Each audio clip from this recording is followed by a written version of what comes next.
NA 118 से ज़िमनी इंतखाब में election अखराजात की तफसील जमा न कराने के मामले पर इलेक्शन कमीशन ने इमरान खान को नोटिस भेज दिया है। इस पर बात करेंगे डॉन न्यूज़ के नुमाइंदे उमर फारूक से। उमर, इमरान खान को ज़िमनी इंतखाब के अखराजात के कितने रोज में जवाब जमा कराना है? जी, NA 118 से जहां से ज़िमनी इंतखाब इमरान खान ने लड़ा था और वो फतहयाब हुए थे, वहां से इलेक्शन कमीशन के अखराजात की जो तफसील है वो उन्होंने 10 रोज में जमा करानी थी, लेकिन वो जमा नहीं करा सके, जिसके बाद अब इलेक्शन कमीशन ने इमरान खान को नोटिस भेजा है कि 7 रोज के अंदर वो इलेक्शन पर जो अखराजात आए हैं उनसे मुतल्लिक वो तफसील जमा कराएं। इलेक्शन कमीशन ने 7 दिन का टाइम दिया है रिटर्न जमा कराने के लिए। इस नोटिस के मतन में कहा गया है जो इलेक्शन कमीशन की जानिब से नोटिस भिजवाया गया वो इमरान खान के भांजे हसन न्याजी ने वसूल किया।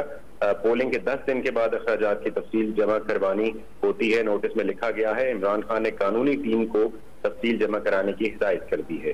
जी, बहुत शुक्रिया आपका उमर फारूक।